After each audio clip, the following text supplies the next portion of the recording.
मंगलम गरुड़ध्वज मंगलम पुंडरीकाक्ष मंगलाय तनो हरि।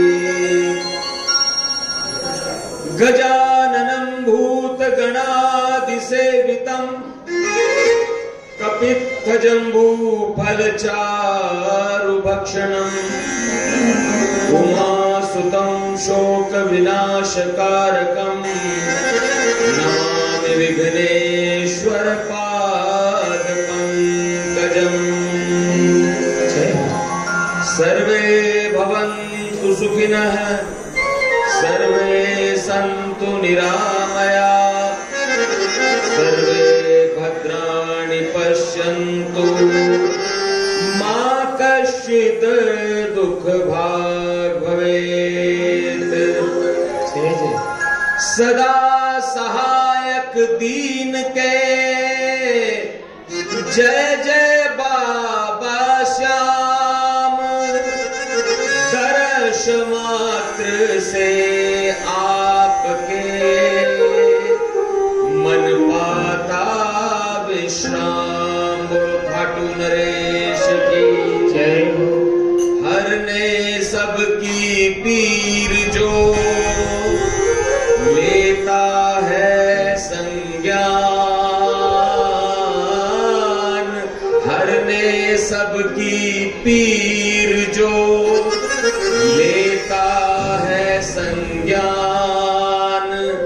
खाटू वाले श्याम है न्यायाधीश महान। जय हो सच्चे न्यायाधीश की जय हो। डाल डाल में श्याम है पात पात में श्याम। रोम रोम में श्याम है घट घट खाटू श्याम। बोलो खाटू नरेश की जय हो। जब कोई संकट सताए जब कोई संकट सताए श्याम के गुण गाइए। जब कोई संकट सताए श्याम के गुण गाइए। जब कोई संकट सताए जब कोई संकट सताए श्याम के गुण गाइए। जब कलेजा जी को आए जब कलेजा जी को आए श्याम के गुण गाइए। जब कोई संकट सताए जब कोई संकट सताए श्याम के गुण गाइए। जब कोई संकट सताए श्याम के गुण गाइए।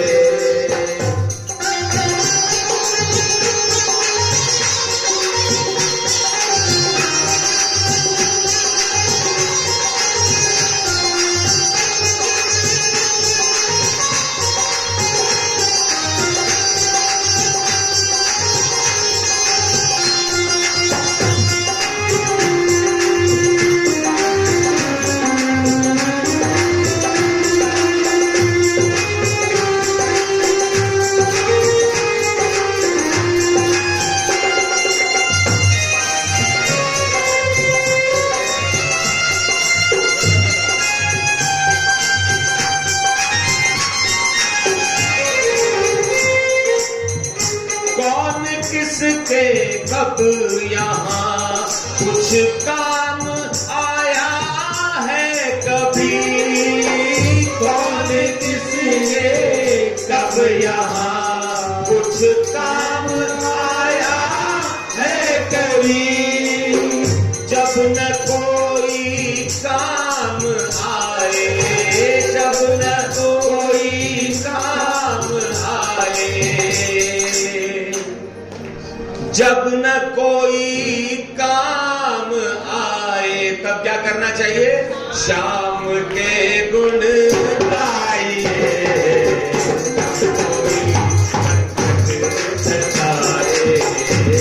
कोई संकट सताए, श्याम के गुण गाइए। कोई संकट सताए, श्याम के गुण गाइए।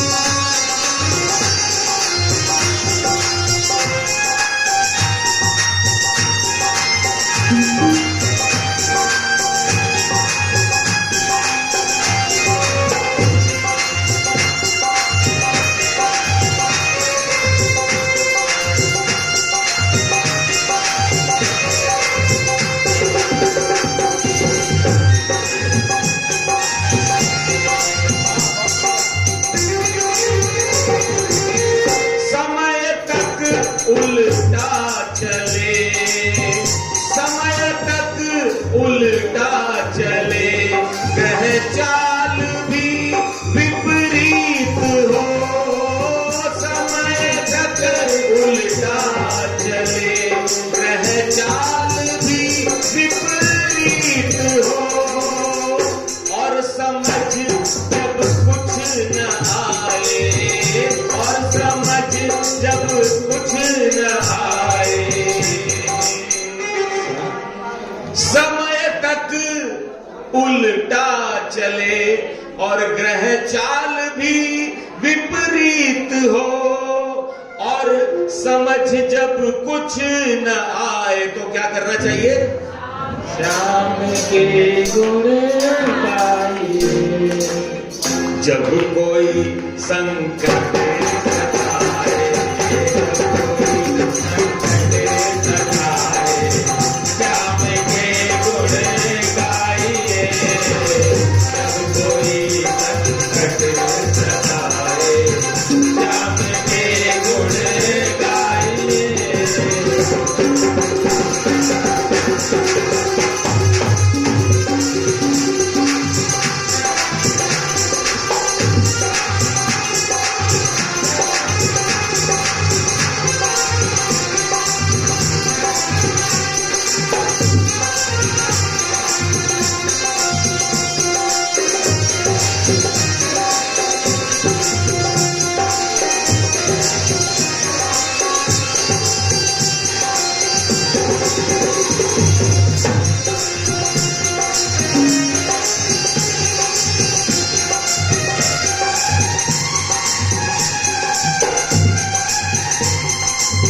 रात हो काली भयानक, रात हो काली भयानक, हो झिमुर ही मौन जब।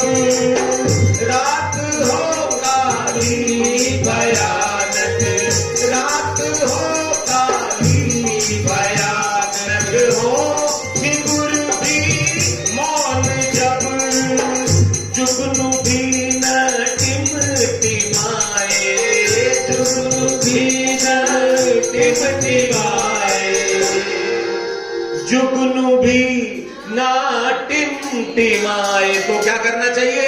श्याम के गुण गाइए। कोई संकट सताए, कोई संकट सताए, श्याम के गुण गाइए। जब कलेजा जी को आए, जब कलेजा जी को आए, श्याम के गुण गाइए। कोई संकट सताए, जब कोई संकट सताए, श्याम के गुण गाइए। कोई संकट सताए, श्याम के गुण गाइए।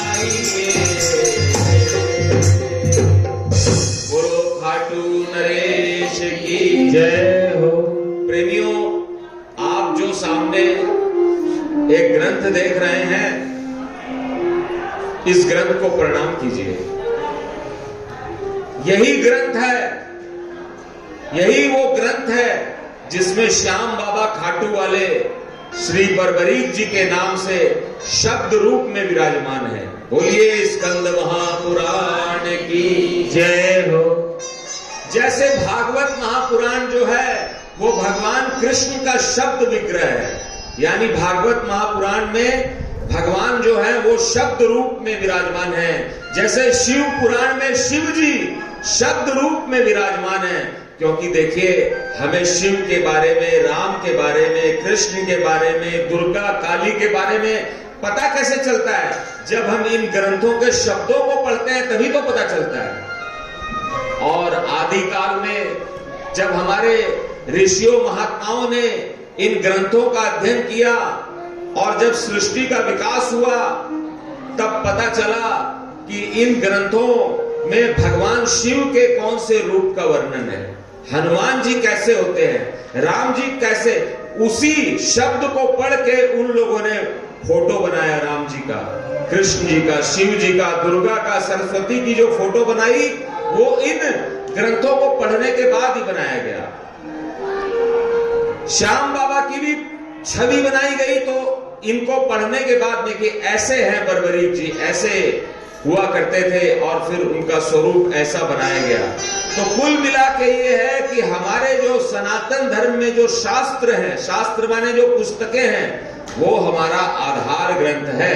तो श्याम बाबा खाटू वाले की जो महिमा है वो इसी ग्रंथ में लिखी हुई है, जिसको कि वेद व्यास जी महाराज ने हजारों साल पहले लिखा था।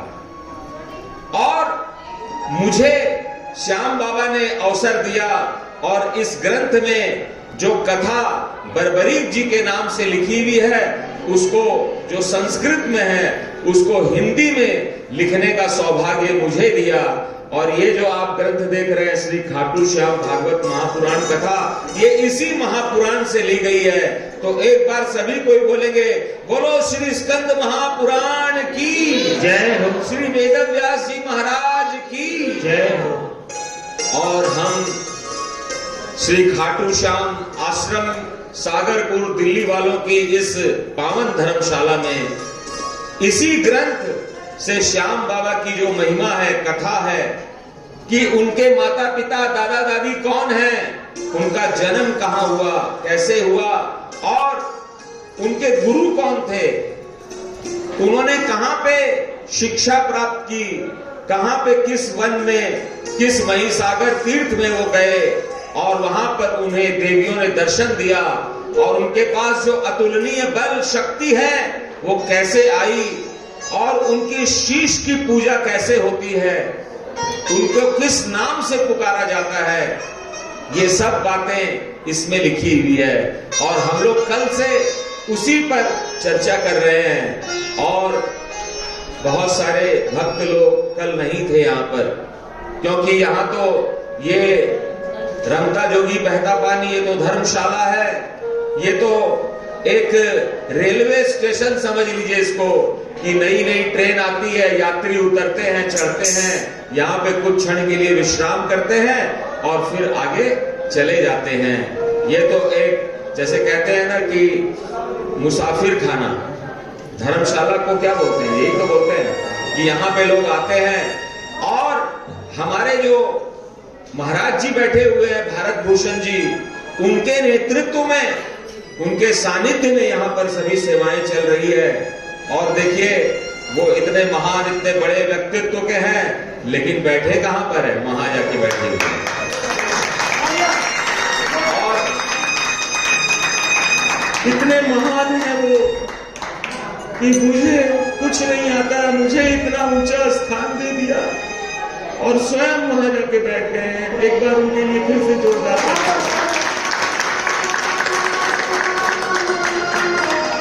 ऐसे महान है वो। और आज हम खाटू में इस स्थान पे बैठ के श्याम बाबा की कथा कर रहे हैं। और कल मैंने बताया था आज जो कुछ नए भक्त यहाँ पर आएंगे उनको मैं बता दूं कि कल क्या बताया था। सभी कोई तालियां बजा के भगवान का अभिनंदन स्वागत करेंगे। बोलिए कृष्ण कन्हैया लाल की। और संयोग देखिए कि कल भी ऐसा ही हुआ था कि पहले मैं भूमिका बांध रहा था और भूमिका का काम जब हो गया तो बाबा कल भी इसी समय पधारे थे, इसके बाद ही कथा आरंभ हुई थी। तो अभी भी बाबा पधार गए यहाँ पे। अब कथा जो है अभी चालू होगी तो उसके पहले ही आ गए। तो तालियां बजा के स्वागत करेंगे।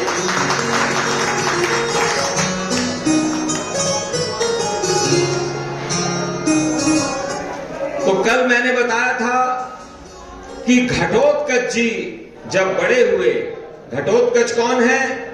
तो भीमसेन और हिडिंबा के पुत्र हैं।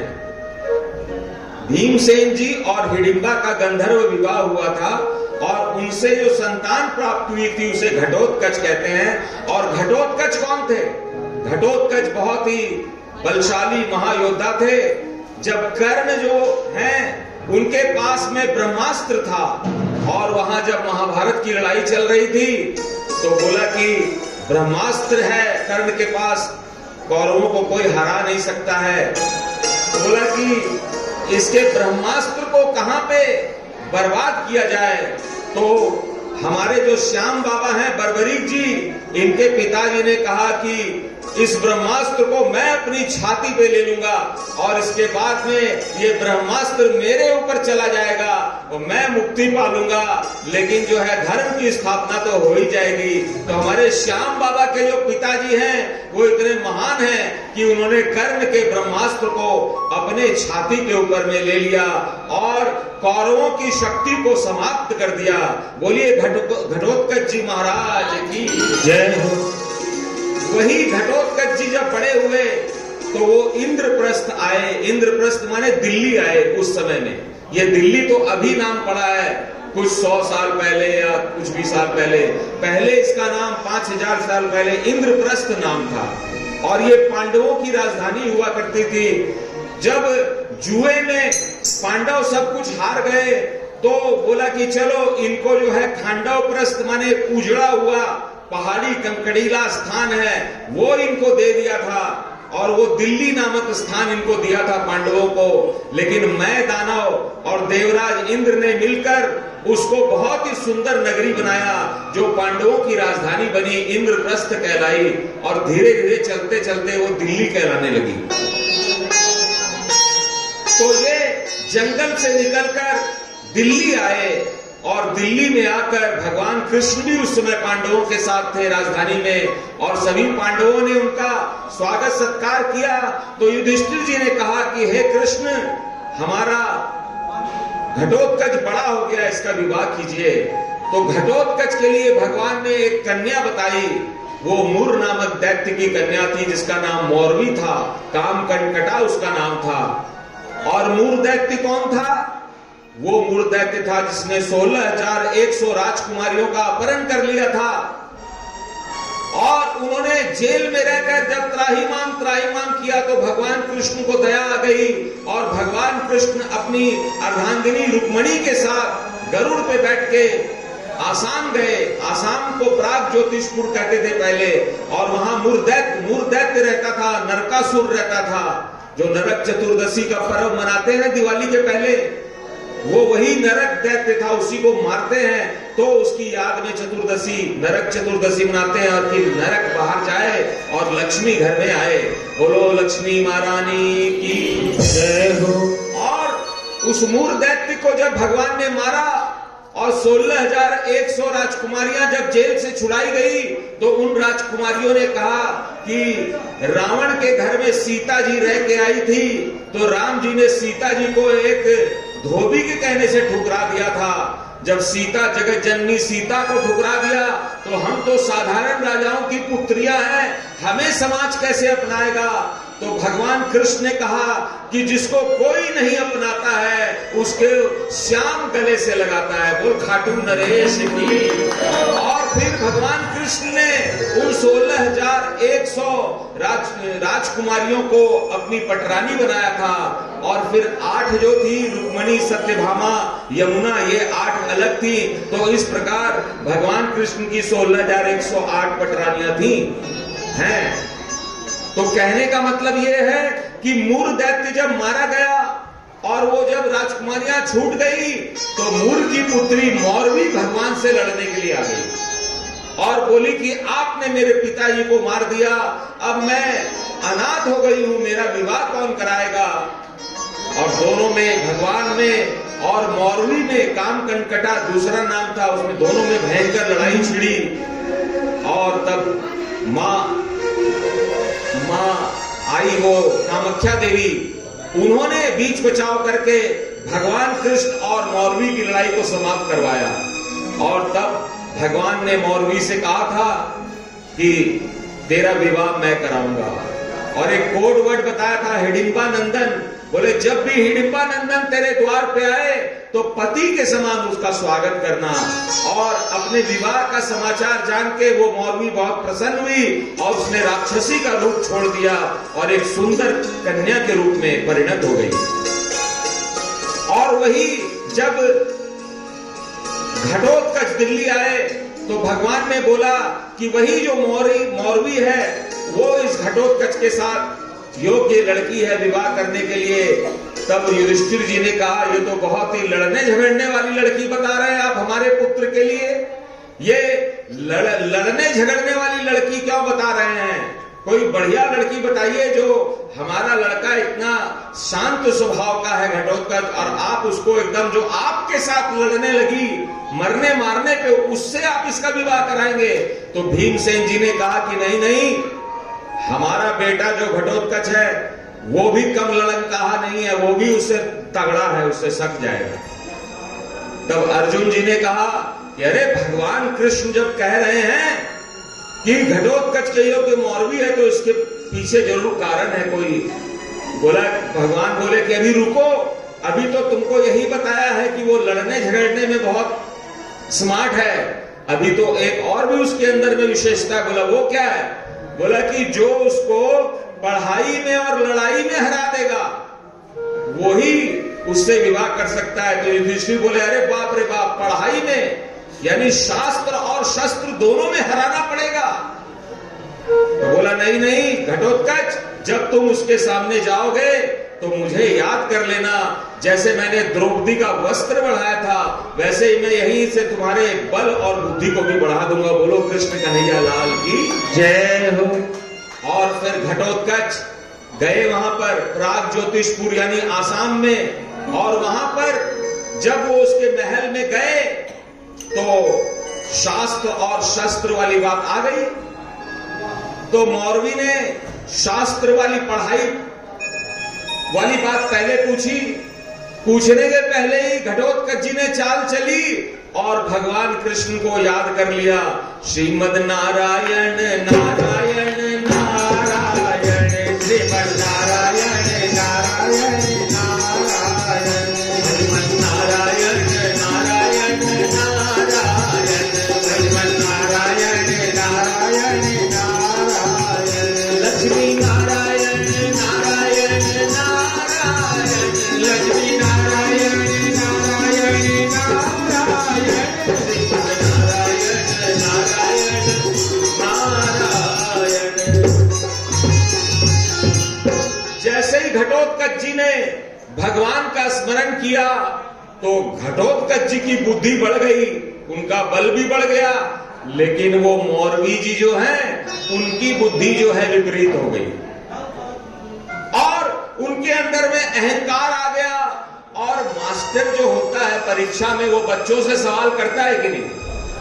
बच्चों से सवाल मास्टर करता है कि बच्चे मास्टर से सवाल करते हैं? परीक्षा में तो यही होता है। लेकिन यहां उल्टा हो गया, यहां मौरवी ने घटोत्कच से कहा कि आप एक ऐसा प्रश्न पूछिए जिसका उत्तर मैं ना दे सकूं, उल्टा पूछ लिए। और वैसे ही भगवान ने बुद्धि घटोत्कच की बढ़ा दी थी, तो घटोत्कच ने सवाल किया, एक ऐसा सवाल किया कि जैसी बुद्धि वैसा सवाल। उन्होंने सवाल किया उस मौलवी से कि एक कामुक पति था, कामुक माने हमेशा काम वासना में डूबा रहता था, तो उसकी पत्नी ने एक लड़की को जन्म दिया और वो लड़की के जन्मते ही उस व्यक्ति की पत्नी मर गई, माने उस बच्ची की मां मर गई। फिर उस पति ने यानी कि उस पिता ने उस छोटी सी नन्ही बच्ची का लालन पालन किया। वो बच्ची जब बड़ी हो गई तो वो इतना कामुक और दुष्ट था वो पिता कि उसने अपनी बेटी को बताया नहीं कि तुम मेरी बेटी हो। और जब बेटी विवाह के योग्य हो गई तो उस पिता ने झूठ बोल दिया। ये काल्पनिक मनगढ़ंत बातें हैं जो कि स्कंद पुराण में लिखी है। उस कामुक पिता ने अपनी बेटी को बोला कि तू मेरे मित्र की बेटी है और मैं तुमसे विवाह करूंगा। तो वो लड़की मान गई, बोले कि हाँ भाई ऐसे ही बात है। अब उस पिता ने अपनी बेटी से विवाह कर लिया और एक और लड़की का जन्म हो गया। प्रश्न ये है कि अब जो नई लड़की जन्मी है वो अपने पिता को नाना बोलेगी या पिता बोलेगी। ये सुन के मौलवी का माथा ठनक गया और वो दिमाग घूम गया कि क्या बोलूं तो उसको गुस्सा आ गया तो उसने जो है सो झूले पे बैठी हुई थी लोहे की साकल को खींचा और घटोत्कच पे वार कर दिया। वो जादू टोना जानती थी, उसने क्या किया, जादू से शेर, चीते, भालू, हाथी, सुअर इस तरह के हिंसक जीव घटोत्कच को मारने के लिए छोड़ दिए। लेकिन घटोत्कच भी कम नहीं थे, भगवान कृष्ण की कृपा प्राप्त थे, उन्होंने सभी हिंसक जीवों को मार दिया और वो जो मौलवी थी उसको भी पकड़ के उसका झोंटा पकड़ लिया और पकड़ के उसको उठा के पटक दिया। पटको भाई, ढोलक से पटको, कम से कम आपको उसको ऐसा उठा के मारा कि पटक दिया उसे और उसकी छाती में पैर रख दिया और ऐसा दबाया उसको घटोत्कच ने, भारी भरकम पहाड़ के समान तो थे ही कि वो तो बोली अरे नाथ मुझे छोड़ दीजिए। जैसे ही नाथ बोला, नाथ माने पति स्वीकार कर लिया और तब घटोत्कच ने उसकी पकड़ को ढीला किया। तो किसी ने पूछा कि ऐसा क्यों पूछा घटोत्कच जी ने सवाल, भगवान ने ऐसी बुद्धि क्यों दी? तो जब कोई भी व्यक्ति उल्टा सीधा संकल्प करेगा, लोहा लोहे को काटता है ना, आप गलत काम करोगे तो आप गलत में फंसोगे। उस लड़की ने एक संकल्प कर लिया घमंड के कारण कि जो मुझे शास्त्र में और शस्त्र में हरा देगा उससे विवाह करूंगी। तो लो, ऐसा उल्टा सीधा तुमने संकल्प किया था तो एक ऐसा उल्टा प्रश्न पूछा कि तुम उसमें मात खा गई और तुमको पराजित कर दिया। तो उस मौलवी ने बोला कि अब आपसे मेरे से विवाह कीजिए। तो घटोत्कच बोले हम क्या सड़क छाप तुमको लगते हैं कि तुम जहां बोलोगे वहीं विवाह कर लेंगे? अरे हम योग्य पिता के पुत्र हैं, हमारे गुरु योग्य भगवान कृष्ण हैं, हम तो अपने गुरु के सानिध्य में, अपने माता पिता के सानिध्य में विवाह करेंगे। तो बोले चलो हम हवाई जहाज लेके आए, बैठो। तो बोलती है कि हवाई जहाज में तो सामान गिफ्ट का जाएगा, आप मेरे ऊपर बैठ जाइए, मैं उड़ना भी जानती हूँ। और फिर वो जो मौलवी है अपनी पीठ पे घटोत्कच को बिठा लिया और उड़ के वो दिल्ली आए। अब आप बोलेंगे दिल्ली को सोचते हैं ये तो मोदी राजनीति का केंद्र है। नहीं है राजनीति का केंद्र। श्याम बाबा के भक्तों के लिए दिल्ली वो स्थान है जहां श्याम बाबा के माता पिता का विवाह हुआ था। बोलो इंद्रप्रस्थ राजधानी की जय हो। अब जब दिल्ली जाएं तो दिल्ली को भी प्रणाम किया कि ये दिल्ली वाले कौन कौन बैठे हैं यहाँ पर, सारे ही दिल्ली वाले हैं। तो भाई अपनी सराय रोहिल्ला स्टेशन पे उतरो तो प्रणाम कर लेना जरा, ये हमारे श्याम बाबा के माता पिता का विवाह यहीं हुआ था। भाई आप लोग, हम लोग, मैं भी दिल्ली का ही हूँ, पीतमपुरा रहता हूँ, तो हम लोग भाग्यशाली हैं कि हम लोग दिल्ली में रहते हैं। कुछ लोगों को गर्व होता है कि वो खाटू में रहते हैं और छाती चौड़ी करके घूमते हैं कि खाटू वाले श्याम बाबा के नगरी में हम रहते हैं। अरे तुम लोग खाटू वाले, तुमको तो हम लोग पूछते हैं, ठीक बात है, लेकिन तुम्हारे श्याम बाबा के माता पिता का जहां विवाह हुआ था ना, वहां के रहने वाले हम भी हैं। बोलो दिल्ली की। हम किसी से कम नहीं। और संयोग से देखिए कि ये धर्मशाला भी दिल्ली वालों की है। एक बार धर्मशाला के लिए ताली बजा दीजिए। हाँ भाई, भारत भूषण की चल रहा है। तो उनका विवाह हुआ, ये सब कथा हम कल कर चुके हैं, हम तो नए लोगों को बता रहे हैं। फिर जो है विवाह जब हुआ तो वो लोग पति पत्नी घटोत्कच और मौरवी हिडिंब बन गए गुजरात में। उनकी माँ हिडिंबा रहती थी, वहां पर जाके माता का भी आशीर्वाद लिया और उसके बाद में माँ का आशीर्वाद लेने के बाद में वो लोग